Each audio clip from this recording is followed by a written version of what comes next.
A single lighthouse beam once decided which ships would live or die. This is the dark secret of medieval lighthouse keepers and their shadowy pact. By the end of this story, you will know the shocking truth behind one of history's most chilling maritime conspiracies. We will uncover why trusted guardians would betray their sacred duty and how they secretly manipulated their lights to doom specific vessels. What kind of man could calmly send a ship full of souls to a watery grave? The answer lies in a tangled web of fear, greed, and absolute power. How far would you go if you held life and death in your hands every single night? That sacred duty began as a solemn promise, a vow to be a guardian in the darkness. But to truly grasp how that vow could be broken, we must understand the world these men inhabited. A medieval lighthouse was not merely a job, it was a life sentence of solitude. Think of a stone tower, lashed by gales, standing alone on a barren rock for months at a time. The keeper's only companions were the crashing waves, the crying gulls, and the relentless wind. His world shrunk to the circular walls of his tower, the smell of salt and smoke, and the overwhelming weight of his task. Every night, he climbed the winding stairs to tend a fire that was a tiny, flickering defiance against the immense blackness of the sea. He alone controlled that single point of light, a pinprick of hope visible for miles. In that absolute solitude, with that absolute power, a man's mind could begin to twist. The very qualities that made a good keeper, resilience and a comfort with isolation, were the same traits that could harden into something darker. When you are the only soul for leagues, when your word is the only law, the line between guardian and gatekeeper starts to blur. This was the perfect environment for a corrupting idea to grow, festering in the silence between the waves. How does a man chosen for his integrity become a conspirator? He starts with a single, quiet compromise. That single, quiet compromise began with a knock on the lighthouse door. The late medieval era was a time of exploding maritime trade, where the sea lanes became veritable rivers of wealth. Spices from the east, silk, gold, and powerful arms filled the holds of merchant vessels, creating prizes worth more than a king's ransom. This flood of riches did not go unnoticed. Local lords struggling for power, wealthy merchant guilds fighting for monopoly, and even agents of rival kingdoms soon realized that controlling the sea was the key to immense power. But you cannot always control the sea with warships alone. Sometimes the most effective control is invisible, and so they turned their eyes to the lonely stone towers standing sentinel over the deadliest coasts. The secret pact was not born from a single signed document or a grand meeting. It emerged from a series of hushed conversations, from offers made in shadowy taverns, or through a messenger who arrived just before a storm. A keeper, isolated and perhaps struggling to feed his own family, would be approached. The offer was always a choice, though a terrible one. Perhaps it was a heavy purse of silver pressed into his hand, with a promise of more if a certain ship, one flying a rival's colors, failed to see the light. Or perhaps it was not a bribe but a threat, a quiet mention of his wife's name or the location of his children, delivered with a cold smile. The instructions were simple, deniable, and devastating. Misplace the fuel shipment so the fire burns low and weak. Be a little slow in trimming the wick, letting the light dim at the precise hour a targeted vessel was due to pass. Or, most chillingly, show a false signal, a pre-arranged pattern that would lure a ship directly onto the rocks. In that moment, the lighthouse beam was no longer a guide. It became a weapon. This was the grim birth of a conspiracy forged in silence, where the promise of safety was twisted into a death sentence. the lighthouse keeper's deception was a chilling art of plausible deniability. To carry out his grim selections without raising alarm, he manipulated the very language of the light itself. Every lighthouse had a unique signature, a coded rhythm of flashes that identified it to mariners. A keeper might subtly alter this rhythm for a single critical hour. To a ship expecting 3 long flashes, he might give only 2 quick ones. To a vessel watching for a steady white beam, he might slide a colored lens into place, creating a fleeting, false signal. For the captain of the targeted ship, this was catastrophic. His charts would tell him one thing while his eyes reported another. In that moment of confusion, his vessel could be lured directly onto a hidden reef, all while other ships, seeing the correct pattern from a different angle, sailed safely on. Another method relied on the clever staging of an accident. The lamp itself could be made to fail at the most opportune moment. A keeper might pretend to discover a clogged fuel line just as a specific sail appeared on the horizon. He could report a broken mechanism or a sudden, inexplicable smothering of the flame, filing his report only after the targeted ship had been lost to the waves. These were not acts of random neglect. They required meticulous planning and a deep, sinister understanding of the sea. The keeper had to know the local tides intimately, understanding precisely which rocks would be exposed at a given hour.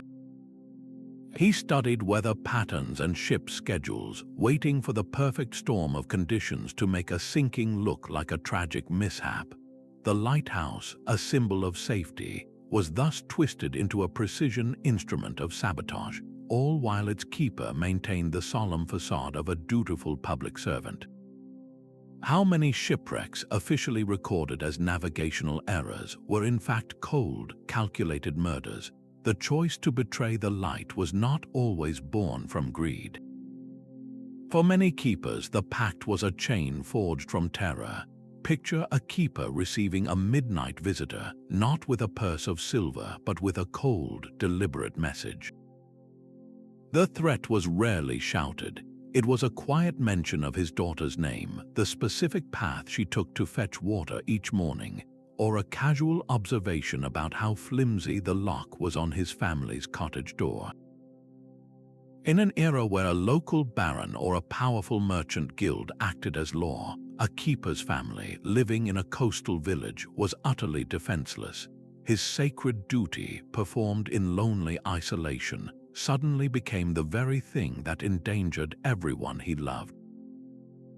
Historical fragments from old coastal court rolls sometimes whisper of this pressure, using vague but chilling phrases like a keeper being compelled by a great man or persuaded by persons of influence to be absent from his post on a particular night.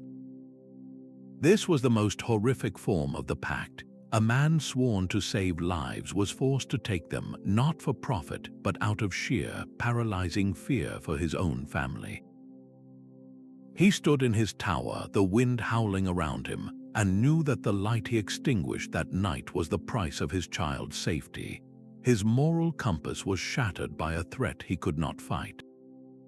How many of these silent sentinels wept as they dimmed the lamp, their hands trembling not from the cold, but from the unbearable weight of a choice between their oath and their heart.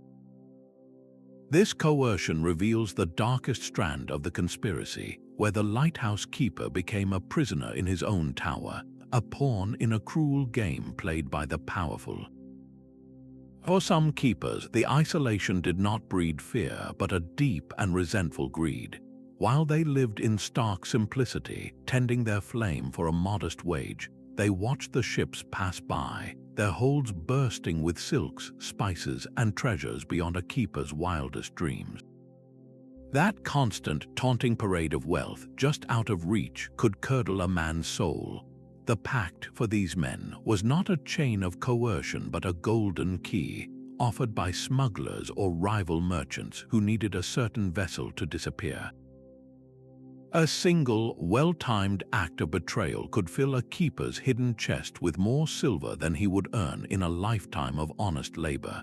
Imagine the calculation in his mind as he weighed his sacred oath against the chance to lift his family from poverty, to buy land, to secure a future of comfort. The moral compromise was not a stumble, but a deliberate step onto a darker path. This was not just about a single bribe, it was about transforming the lighthouse itself into a business. A keeper might enter into a long-term arrangement, becoming a silent partner in a criminal enterprise. He would receive a regular cut of the profits, a kind of sinister pension, for ensuring that a rival merchant's ships faced more than their fair share of bad luck. The shipwrecks he engineered then became a grisly harvest. After a targeted vessel shattered on the rocks, the keeper or his waiting accomplices on shore would swoop in to loot the flotsam, a brutal practice known as wrecking. Barrels of wine, bolts of fine cloth, and even the personal belongings of the drowned would be scavenged and sold, adding a second, macabre layer of profit to the initial crime.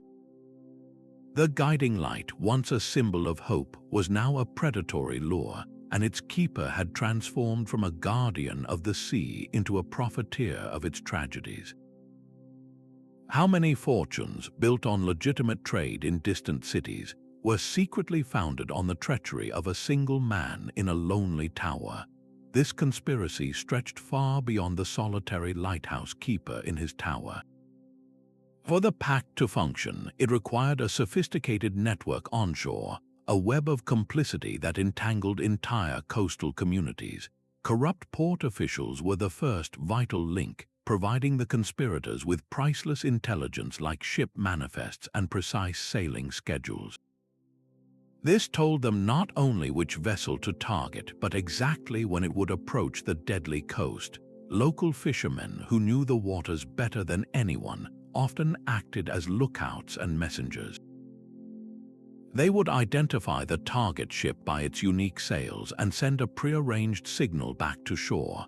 Middlemen who could blend into the bustling port life were the couriers of death, secretly delivering payments to the keeper and carrying the grim orders from the shadowy coordinator who pulled all the strings. This coordinator was often a figure of influence, perhaps a disgraced noble seeking to rebuild his fortune, or a ruthless guildmaster determined to crush his competition. He was the architect of the deception, the one who ensured the right ship was targeted at the perfect moment for maximum profit and minimal suspicion. Communication within this criminal web had to be invisible. Coded messages were hidden in plain sight, tucked into the seemingly innocent delivery of lamp oil or fresh water to the lighthouse. A specific pattern of laundry hung out to dry on a village clothesline, a particular arrangement of fishing nets on a dock. These mundane sights could be a secret signal confirming a ship's doom. This intricate system meant the lighthouse keeper was never truly alone in his crime. He was just one cog in a much larger, silent machine of deception. The conspiracy's roots ran deep into the very fabric of the community, binding neighbors together not in fellowship, but in a terrible, shared secret of life and death. How many people in a small village knew what was happening, yet chose to look the other way, bound by fear or a share of the plunder? Not every vessel that slipped past the rocky coast was marked for death. The selection was a chillingly precise process, a maritime culling designed for maximum impact. The most frequent targets were the great merchant cogs and carracks of rival trading houses. A single ship, its hold packed with pepper, silk, or Persian carpets, represented a fortune. If that ship vanished, it was not just a loss of goods, it was a strategic blow that could cripple a competitor's finances for an entire season, leaving markets open for domination by the conspirators. This was economic warfare waged with a lantern and a lie, but the ambition stretched beyond mere commerce. Ships of state were equally desirable targets. A vessel carrying the king's taxes, a year's worth of silver and gold from a distant province, was a prize beyond any merchant's cargo. Sinking such a ship could drain the royal treasury. undermining a monarch's ability to pay soldiers or fund wars, thereby strengthening a rebellious baron or a rival kingdom who had orchestrated the plot. The most sinister targets, however, carried no cargo at all, only people. On rare, dark occasions, the Pact focused on a single passenger. A galleon might be lured onto the rocks specifically to eliminate a popular military commander returning from a campaign, a diplomat carrying a secret peace treaty, or a scholar whose new ideas threatened the established order. This was Assassination by Shipwreck, a clean and deniable murder that left no dagger's mark, only a tragic entry in a port ledger. The lighthouse keeper, peering into the storm, was thus transformed into a remote and terrifying weapon. His beam decided the fate of empires, the balance of trade, and the lives of men he would never meet.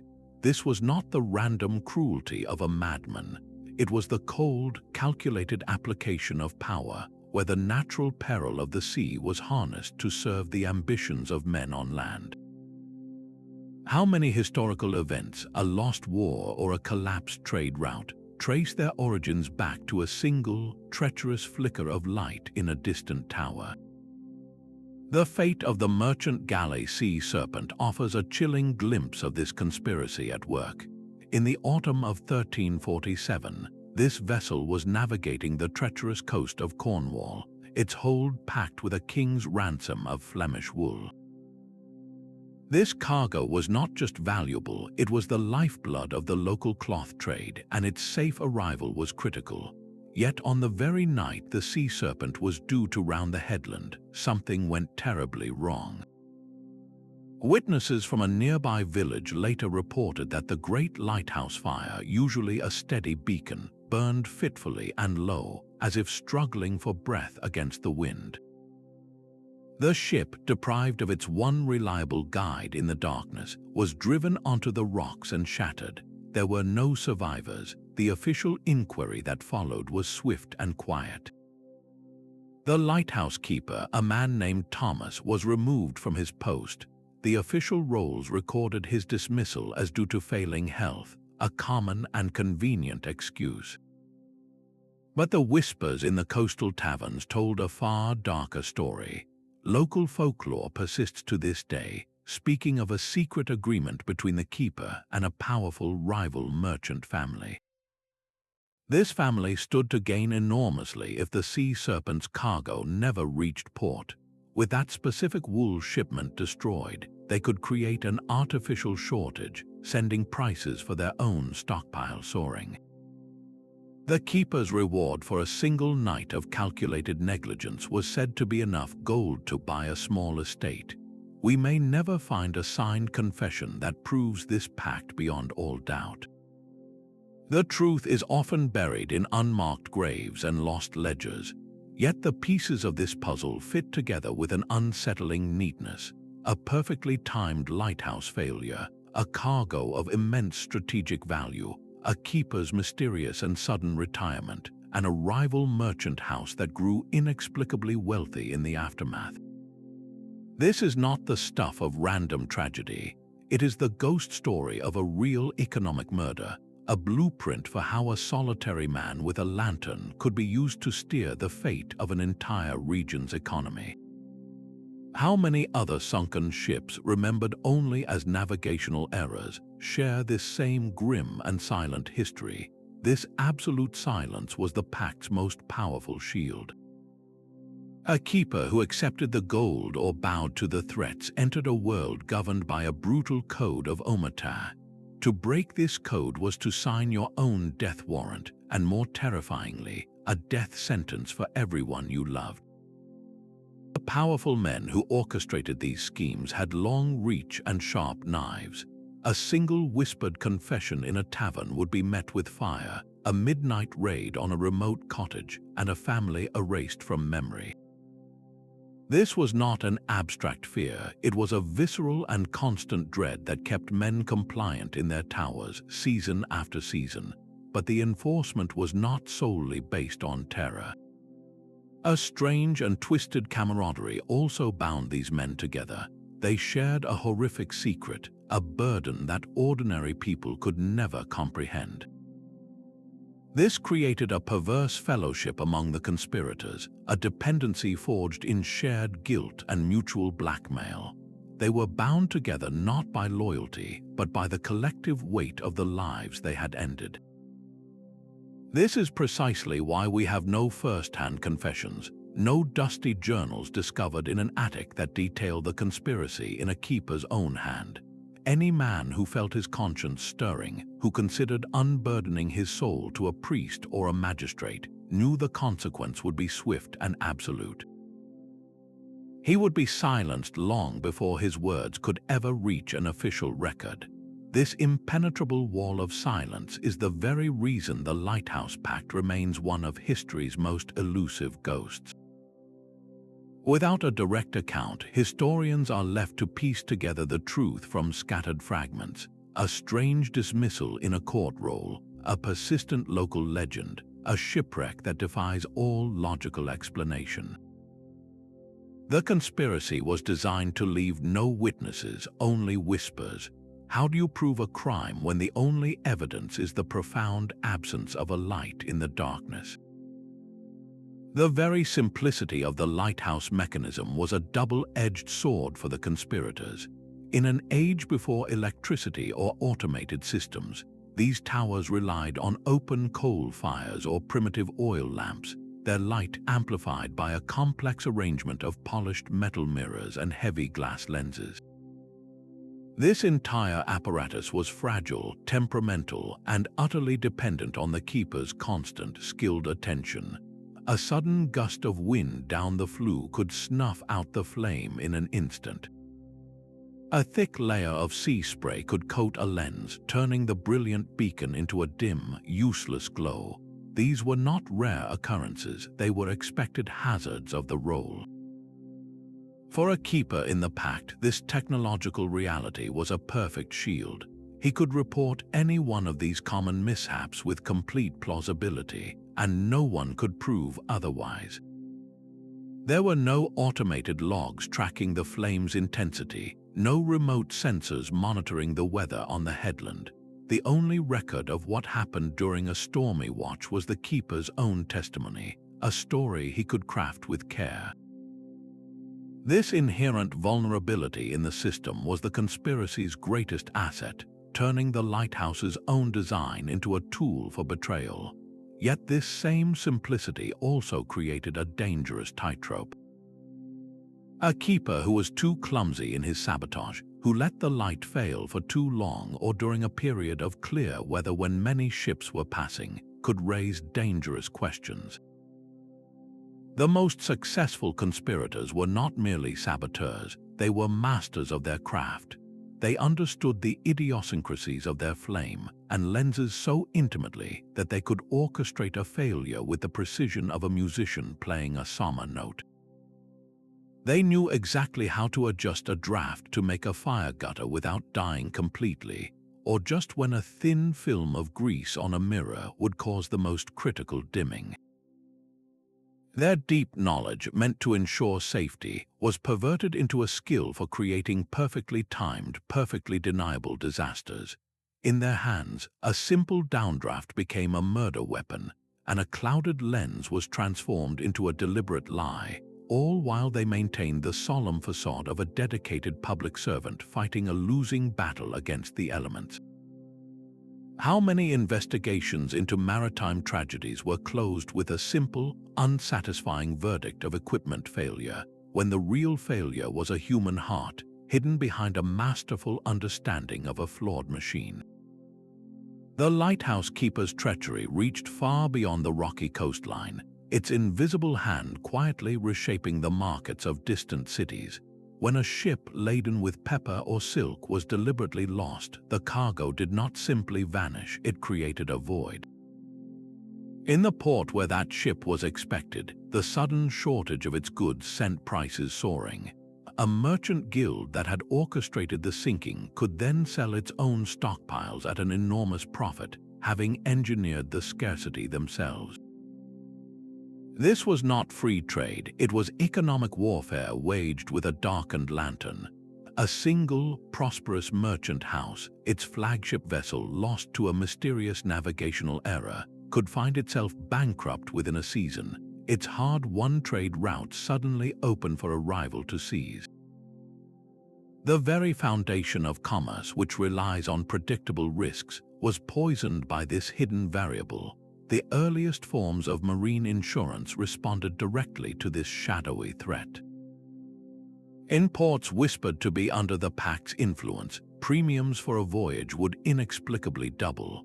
Underwriters began asking delicate questions not just about the seaworthiness of a vessel, but about its owner and the specific rivals it might offend.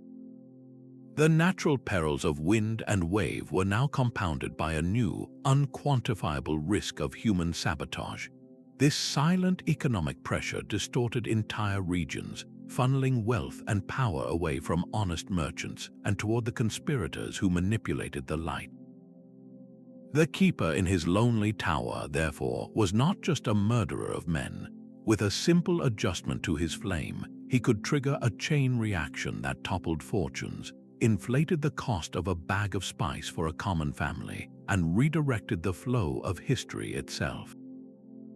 How many medieval price surges, recorded in dry ledgers as simple supply issues, were in fact the direct result of a secret signal given from a windswept cliff? These moral questions linger like a stubborn sea fog, refusing to dissipate. Can we truly judge a man who sent a ship to its doom when the alternative was finding his own family slaughtered on the shore? The lighthouse keeper's grim predicament is a stark test of philosophical principles that were fiercely debated in his own time. Thinkers like Thomas Aquinas grappled with the very conflict these men faced, the agonizing choice between a sworn duty to one's vocation and an innate duty to protect one's kin. The architects of the Pact understood this human vulnerability perfectly. They did not just offer gold, they expertly applied pressure to this deepest of fault lines, knowing that for many, the love of family would outweigh an abstract oath made to unseen sailors. This transforms the keeper from a simple villain into a profoundly tragic figure. He was a man chosen for his integrity, placed in a position of absolute power, and then systematically broken by a threat he could not possibly counter. His moral compass did not simply fail, it was shattered by an impossible decision. This is why his story echoes so powerfully, even centuries later. It forces us to ask what we would have done in that lonely tower, listening to the wind and weighing the lives of strangers against the safety of our own children. The Pact is more than a historical conspiracy. It is a chilling case study in how easily conscience can be compromised when survival itself is the price of doing what is right. The dark truth of the Lighthouse Pact refused to be buried by the sea. It surfaced instead in the stories told by sailors in smoky taverns and the ballads sung by fishermen mending their nets. These whispers of betrayal crystallized into a powerful and enduring strand of maritime folklore. Coastal communities living in the shadow of those stone towers crafted tales of phantom ships endlessly repeating their final, fatal approach, lured by a ghostly keeper's lamp. They sang mournful songs warning of the keeper who winks his light, a chilling poetic code for his deadly selections. This was how the collective memory of a crime, too dangerous to speak of directly, preserved itself in myth. The literary world soon seized upon this potent symbol. Robert Louis Stevenson, with his deep understanding of Scotland's coastal lore, captured the keeper's terrifying solitude and the psychological weight of his duty. Later, writers like H.P. Lovecraft would push this further, transforming the lighthouse into a gothic nightmare. In his stories, the isolated tower is not just a place of potential human corruption, but an outpost against cosmic, unseen horrors where the flickering light holds back an immense, ancient darkness. The keeper becomes a fragile guardian whose sanity is the only thing standing between humanity and oblivion. This evolution from local rumor to grand literature reveals a profound truth. The Pact, whether every story was fact or not, speaks to a fundamental human anxiety. It is the fear that the very institutions and people we trust to protect us could be secretly working against us. The lighthouse beam is a perfect metaphor for this dread, a symbol of guidance that can, in a heartbeat, become a tool of predation. These stories endure because they force us to question the faces of authority. They ask us how we can ever truly know if the light in the darkness is a guide or a lure, a question that resonates far beyond the rocky coasts and into the very structure of our societies. The official response to a suspicious shipwreck was a masterpiece of plausible denial. When a vessel of great importance shattered on the rocks, a coroner's inquest was swiftly convened. The proceedings, however, were often a formality, a theatrical display of concern designed to reach a predetermined conclusion. The local magistrate or port warden leading the inquiry was not an impartial investigator. He was often a man whose own wealth and power were intertwined with the very merchant guilds or noble houses suspected of orchestrating the disaster. His primary interest was not justice but stability. A public scandal implicating a lighthouse keeper would shatter the maritime community's faith in its guiding lights, crippling trade and inviting scrutiny from higher royal authorities. It was far safer and far more convenient to simply record the verdict that everyone expected to hear. The fate of the vessel and its crew would be officially attributed to the perils of the sea, a broad and unassailable category that covered everything from a sudden squall to an unfortunate error in the captain's charts. The lighthouse keeper himself would be questioned, but his testimony was always the same. He would speak of a sudden gale, of a freak wave that doused the flame, or of a mysterious mechanical failure that defied immediate repair. His story, rehearsed and delivered with the weary conviction of a man who had battled the elements, was almost always accepted without serious challenge. The consequence for a keeper under suspicion was never a trial for murder. It was a quiet administrative solution. He might be deemed too old for the rigorous duty, or his health reported as failing. He would be transferred to a less critical post far inland, or given a small pension on the condition of his immediate and silent retirement. This was not a punishment, it was a containment strategy. It removed a potential liability while preserving the public's fragile trust in the system. For the modern historian, this creates an immense void in the record. The official documents tell a consistent, sanitized story of tragic accidents. They are a wall of bureaucratic silence, meticulously constructed to protect the powerful and maintain the illusion of safety. The real story was never written on parchment. It was whispered in the taverns long after the magistrate had left, passed down through generations in the form of a ghost story about a ship that was led astray. How many official verdicts filed away in dusty archives are not records of the truth, but monuments to a successful cover-up? His daily life was a performance of profound normality. Each morning he would descend the winding stairs, nodding to the village boy who delivered his supplies, accepting a loaf of bread with a steady hand. In the eyes of his small community, he remained the stoic guardian, the man who stood firm against the storm. They trusted him completely. This public respect was the sharpest thorn in his conscience, a constant, painful reminder of the man he was supposed to be. As dusk fell, the performance took a darker turn. The simple act of lighting the lamp became a ritual fraught with tension. Would tonight be the night?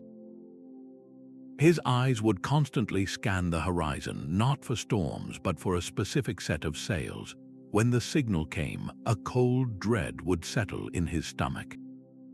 The rationalizations would then begin their frantic dance in his mind. He was not a murderer, he was a protector.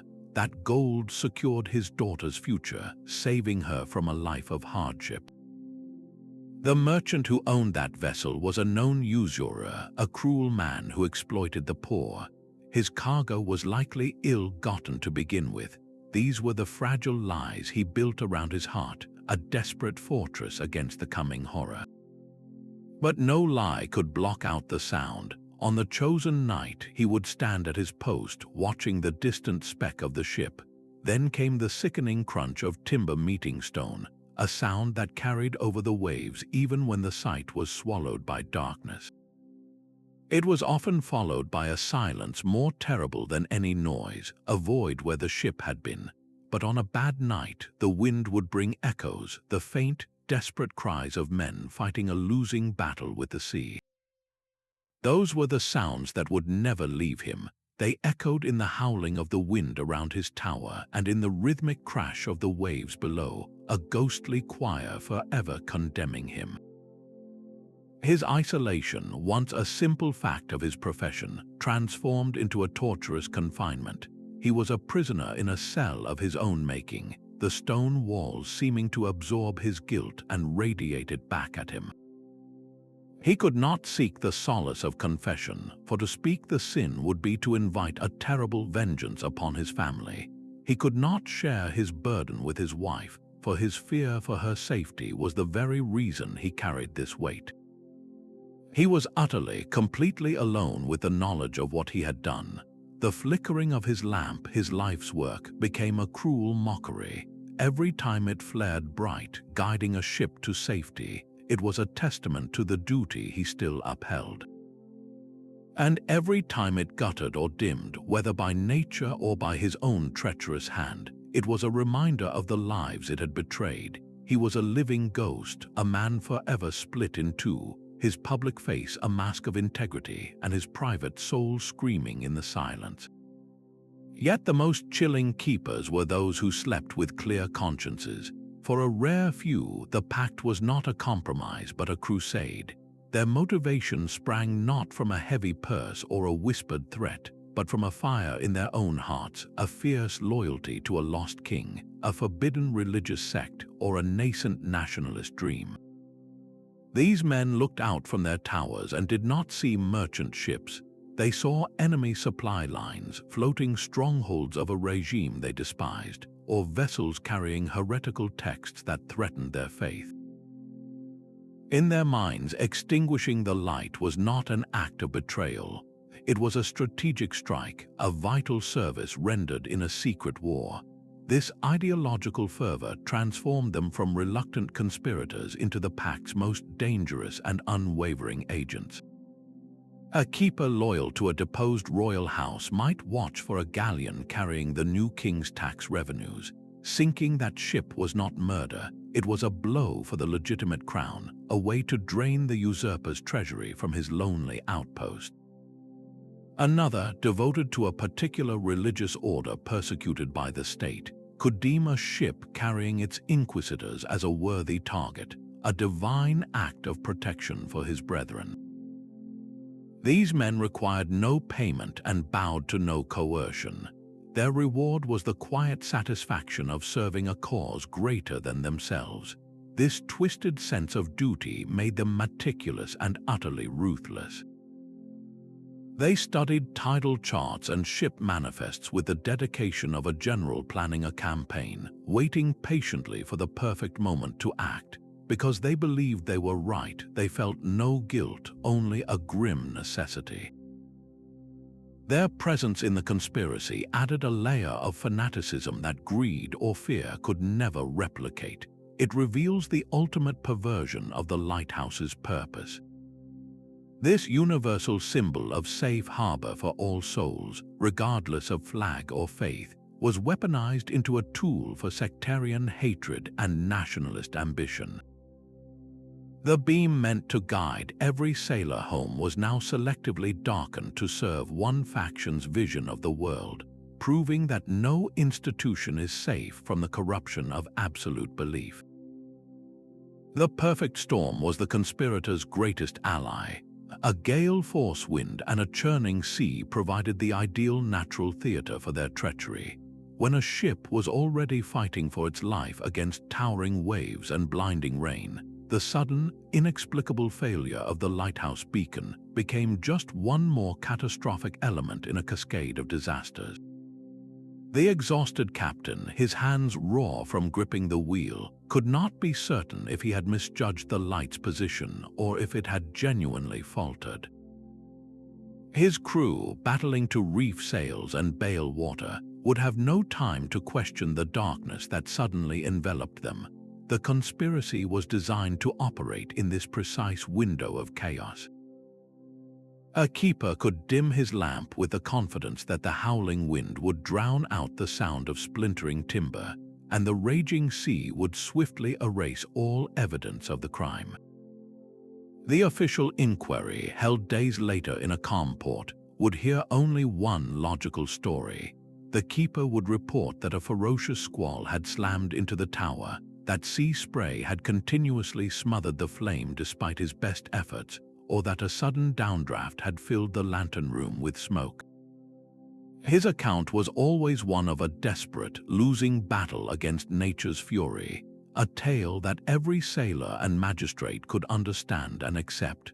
The ship's loss would be officially recorded as a tragic act of God, a verdict that closed the case and buried the truth beneath layers of plausible deniability. The sea itself, in all its terrifying power, became the unwitting accomplice to murder. The seafloor holds its own kind of court, where broken timbers and scattered cargo become the silent witnesses. Marine archaeologists working in the shadow of legendary lighthouses sometimes uncover wrecks that defy easy explanation. They map a ship's final resting place and find it lying far from any known safe passage, positioned as if it made a desperate, last-minute turn directly into a known hazard. This is the kind of evidence that makes an investigator pause. Even more compelling would be an artifact that directly connects the victim to its alleged murderer. Imagine a tarnished silver button, stamped with the insignia of a specific lighthouse service, discovered nestled in the ballast of a merchant vessel that sank under mysterious circumstances. Or a single, uncommon coin from a small local mint, the kind only a keeper living in that isolated community would possess, found amid the personal effects of a drowned sailor. Such a discovery would be electrifying, a tangible thread connecting the tower to the tragedy. Yet these finds are the stuff of fantasy for most researchers. The violent act of a ship breaking apart, the relentless scour of tides, and centuries of marine life consume nearly all evidence. A button would be torn away, a coin corroded into anonymity. For now, the physical proof of the lighthouse pact remains as elusive as a phantom light in the fog. We are left with a haunting pattern of circumstantial evidence, a ghost story written not on paper, but in the strange and illogical placement of shipwrecks that should have made it safely home. The storm inside a man's mind can be more dangerous than any gale at sea. Modern psychology gives us a clearer lens on this internal tempest, revealing how the very structure of a lighthouse keeper's life made him a perfect target for corruption. Prolonged isolation is not mere loneliness, it is a slow, grinding pressure on the human psyche. Removed from the normal checks and balances of community, deprived of conversation and new stimuli, a person's thoughts can begin to loop in strange and distorted ways. The endless monotony of the waves, the wind, and the flame creates a sensory deprivation chamber where reality itself can feel thin and malleable. In this state, a keeper's judgment could become profoundly impaired. The voice of his conscience, once strong, might grow quiet and distant. A bribe that would have seemed monstrous in a bustling port could start to look like a rational solution to a lifetime of struggle. A threat against his family could swell in his mind into an absolute, inescapable certainty, with no friend to offer a different perspective. This mental erosion did not just make him vulnerable to outside pressure, it could also breed a darker seed within. The immense responsibility he held, The knowledge that his single action meant life or death for dozens of souls could curdle into a godlike complex. Watching the tiny, vulnerable specks of light drift on the black expanse, he might no longer see ships filled with people, but mere pawns on a chessboard of his own making. This psychological profile is not an excuse for the horrors of the Pact. Nothing can justify the deliberate loss of life, but it is a crucial explanation. It shows that the Keepers were not simply evil men who took the job. Many were good, reliable men who were systematically broken by an environment the human mind was never designed to endure. The conspiracy did not always need to seek out a villain. Sometimes it just had to wait for a good man's mind to slowly, silently, turn against him in the crushing silence. Revenge was a poison that required no outside hand to administer. For some Keepers, the Pact was not about money or ideology, but a deeply personal settlement of a score. A lighthouse keeper lived a life of quiet observation, watching the same ships come and go year after year. He knew the captains, the vessel names, and the merchants who owned them. If one of those men crossed him, the grudge could fester in the solitude, growing far out of proportion to the original slight. Perhaps a ship's captain had once refused to carry a message to his sick wife, or a merchant had shortchanged him on a supply delivery years ago. A local official might have denied his son an apprenticeship, crushing a family's hope for a better future. These personal wounds, trivial to an outsider, became all-consuming in the lonely tower. The Pact in these cases had no middleman. The Keeper was the sole architect of his vengeance. He did not need a bribe or a threat. His reward was the cold satisfaction of watching a specific sail disappear into the storm, knowing the man who had wronged him was aboard. This transformed the grand conspiracy into something chillingly intimate. The lighthouse was no longer a weapon of state or commerce. It became a personal instrument of hatred. The Keeper would wait, patient as a spider, for the perfect conditions. He would track the tides and the weather, not for profit, but for the moment his enemy's ship was most vulnerable. When that vessel appeared on the horizon, its fate was sealed by a private, bitter history known only to the man tending the flame.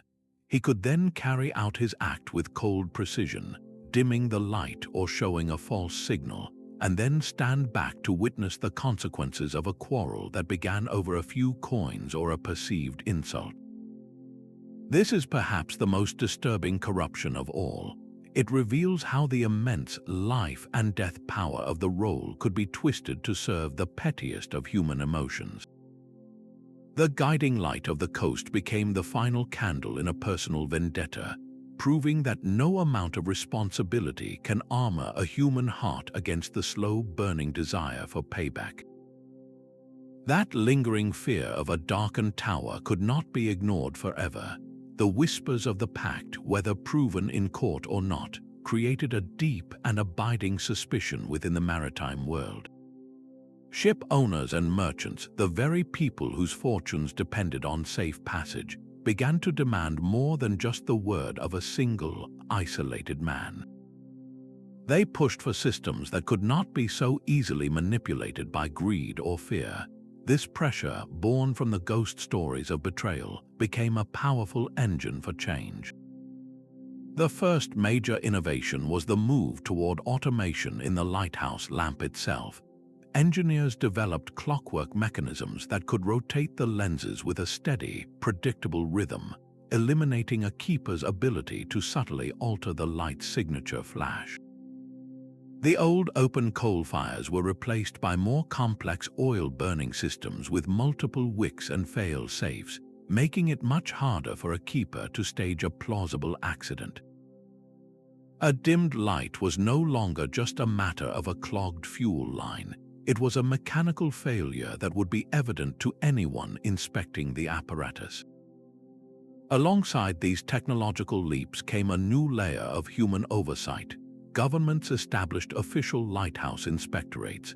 these were teams of trained engineers and officials who made unannounced visits to remote towers. They would check the machinery, verify the fuel supplies, and scrutinize the keeper's logs for any inconsistencies.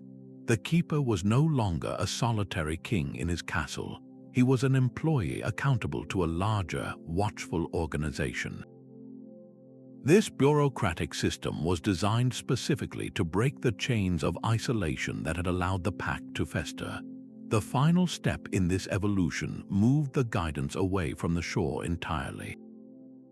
The development of complex buoyage systems placed markers directly in the water, charting a safe path through a channel with a series of unblinking, colored lights and distinct bell sounds. Then came the radio beacon and, eventually, the global positioning system. These technologies transferred the power of navigation from the distant, fallible light on the cliff and placed it directly onto the ship's own bridge. The captain no longer had to trust a single flicker in the darkness. He could trust a signal from a satellite, a system far beyond the reach of any local conspiracy. The paranoid fear of a secret pact, in a profound historical irony, directly fueled the creation of a maritime world where no single person holds that terrible power over life and death. The shadow of the Keeper's betrayal, in the end, helped build the very systems that would finally render his dark art obsolete. But the chilling stories of a secret pact must be weighed against the stark light of historical fact. There is no smoking gun in the archives, no single signed document that proves a vast, organized conspiracy stretching across nations. The reality was almost certainly less theatrical and more insidious. Instead of a single shadowy organization, we are likely looking at a series of isolated local arrangements. A corrupt official in one port city, a desperate keeper on a particularly treacherous stretch of coast, a rival merchant family with enough influence to threaten a man's livelihood. These were the ingredients for a temporary and terrifying alliance. These were not lifetime members of a secret society, but ordinary men caught in a perfect storm of opportunity and pressure, making a dark choice that was confined to their own rocky shore. It is a critical distinction. This was not a monolithic pact with a capital P, but a recurring, localized disease in the body of maritime trade. To believe otherwise is to give the conspiracy a power and a reach it probably never possessed. And we must remember the thousands of other men who stood fast in their towers. For every whispered story of betrayal, there were countless more keepers who endured brutal isolation and fierce storms, who risked their own lives in rescue attempts, and who maintained their flame with unshakable integrity until their dying day.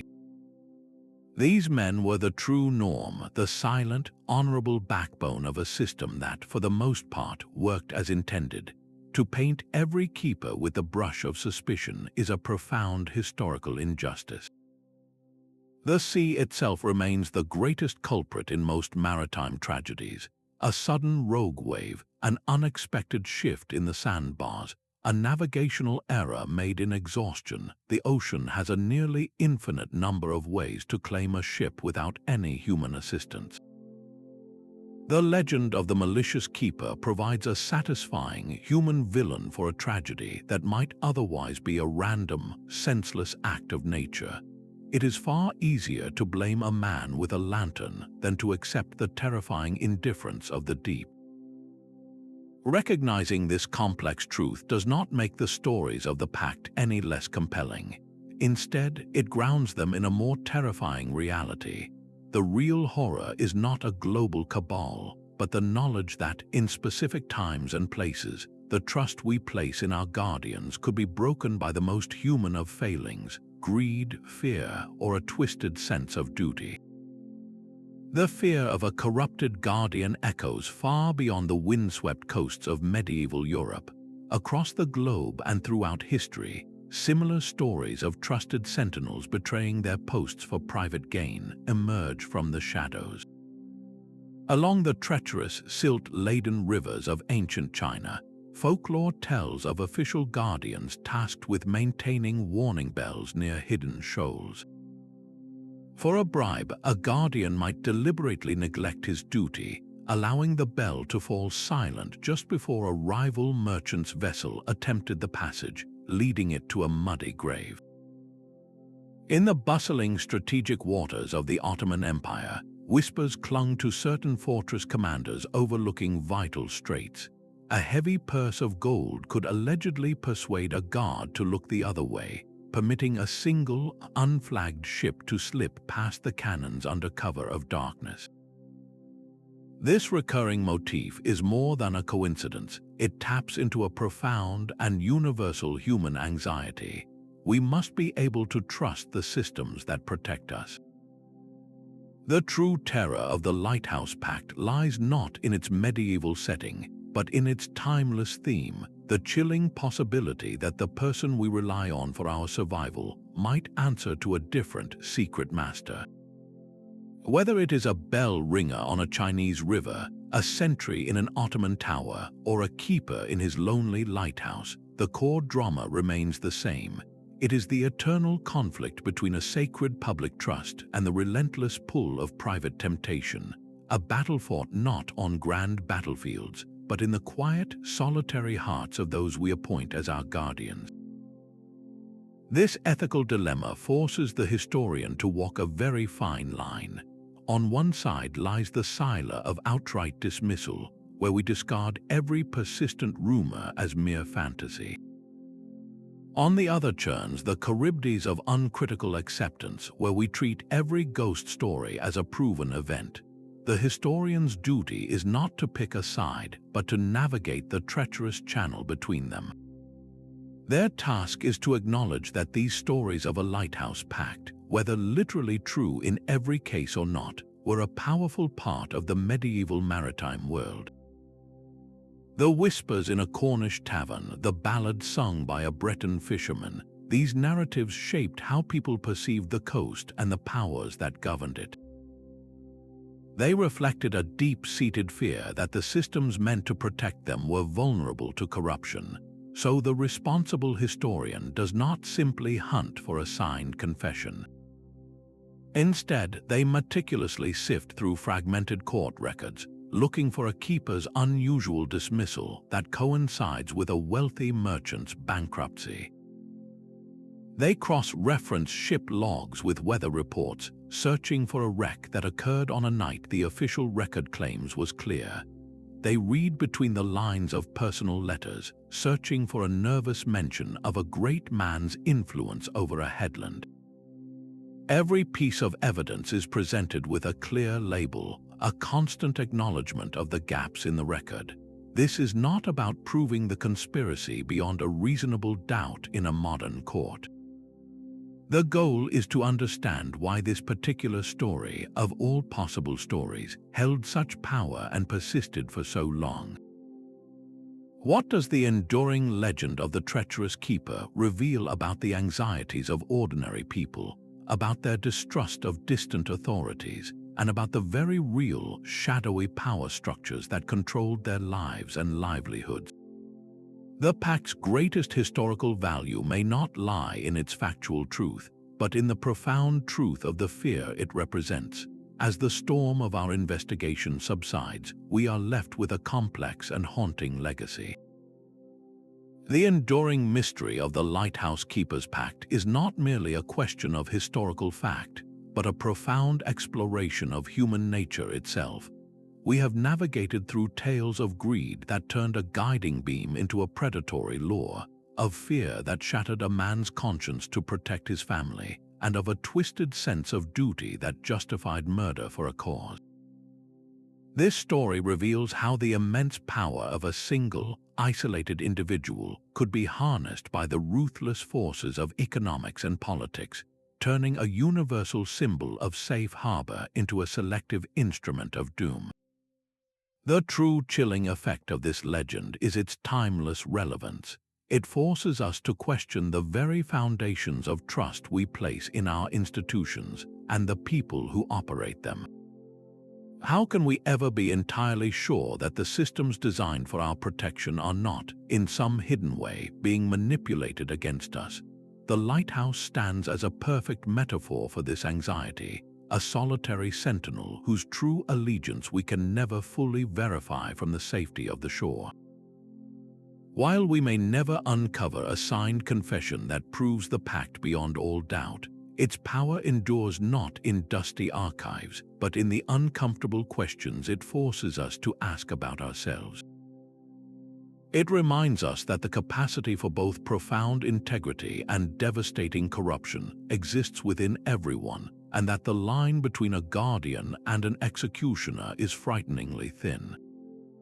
The most dangerous tempests are not those that churn the sea, but the silent storms of compromise and rationalization that brew in the solitude of the human heart. Let this journey into the shadows be a reminder to guard against the darkness in places of trust. If this exploration of history's forgotten corners has captivated you, we invite you to illuminate our community by sharing your own reflections below and subscribing for more voyages into the past.